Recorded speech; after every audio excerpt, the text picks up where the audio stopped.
Hi మిత్రులరా, ఈరోజు ఒక విలువైన కాన్సెప్టు మీ ముందు తీసుకొస్తున్నాను. ప్రతి సంవత్సరంకి ఒకసారి పెద్దలకు అంటే సాంబ్రాణి వేసే సిస్టమ్ పెత్తర్ల మాస అని మా రాయలసీమలు అంటారు. అయితే ఇక్కడ మా పెద్దలు ఉన్నారు, మా అమ్మ, మా నాన్న, మా పూర్వీకులు ఫొటోస్ ఉన్నాయి. అయితే ఈ సిస్టము ఎక్కడి నుంచి వచ్చింది నేను ప్రాక్టికల్గా మీకు చెప్పడానికే చాలా మొన్న మా చిన్నాన్న చనిపోతే ఆయన సమాధిని ఉత్తర దక్షిణాలుగా ఎందుకు పెడుతున్నారు, ఆ సిస్టమ్ ఎక్కడిది అని మీకు వివరించాను. అలాగే ఈరోజు పెద్దల సాంబ్రాణి అంటే వాళ్ళ పూర్వీకులకు గుర్తు చేసుకునే విధానం. అంటే మామూలుగా పూర్వం ఎలా ఉండదంటే, ఇప్పుడంతా సిటీ కల్చర్ వచ్చింది, ఎక్కడ సమాధులు కట్టుకొని పెట్టుకున్నంత ప్లేసులు లేవు. ఒకవేళ సిటీలో సమాధుల్లో పాతి పెట్టినా అవి మళ్ళీ నెక్స్ట్ ఇంకోరు ఆల్టర్నేట్గా సమాధులు కలిసిపోతుంటాయి. పూర్వము పెద్దలు గురువులు చనిపోతే వారిని సమాధులు కట్టించి స్తూపాలు కల్చర్. ఇప్పుడు బౌద్ధంలో మొత్తం స్తూప కల్చరే. స్తూపాల్లో ఏముంటుంది, సమాధులే ఉంటాయి. సమాధులని అంటే వాళ్ళని ఆరాధించడం, గౌరవించడం అనేది బౌద్ధం నుంచి వచ్చింది. ఇప్పుడు మనము హిందూ కల్చర్లో ఉన్నదంతా బౌద్ధమై చెప్పడానికి ఈ వీడియో చేస్తున్నాను నేను.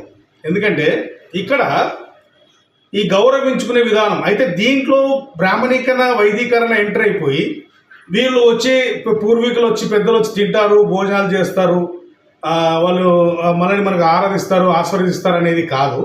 గౌరవించుకోవడం అనేది ఒక సిస్టమ్. పెద్దలని కనీసం సంవత్సరంలో ఒకసారైనా వారికి స్మరించుకోవడం, వాళ్ళ దగ్గరికి వెళ్ళి జ్ఞాపకాలు గుర్తు చేసుకోవడం అనేది ఇది బౌద్ధంలో ఉన్న సిస్టమే. అయితే దీనికి కొంచెం వక్రీకరణ అయిండొచ్చు. అంటే వాళ్ళ ఆత్మలు వస్తాయి, మన ఇంటే ఉంటారు అనేది అది లేదు. ఆత్మ కల్చర్ అనేది బౌద్ధంలో ఉండదు.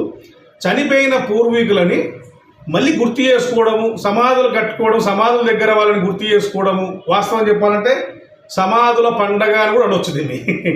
అంటే ఈ యొక్క స్తూపాలకి, సమాధులని, పెద్దల్ని గౌరవించుకునేది, వారికి ఇష్టమైన ఫలాలు అంటే సంవత్సరానికి ఒకసారి వాళ్ళు ఏమేమి తింటారు, ఏమేమి అని ఇష్టమైనటివి.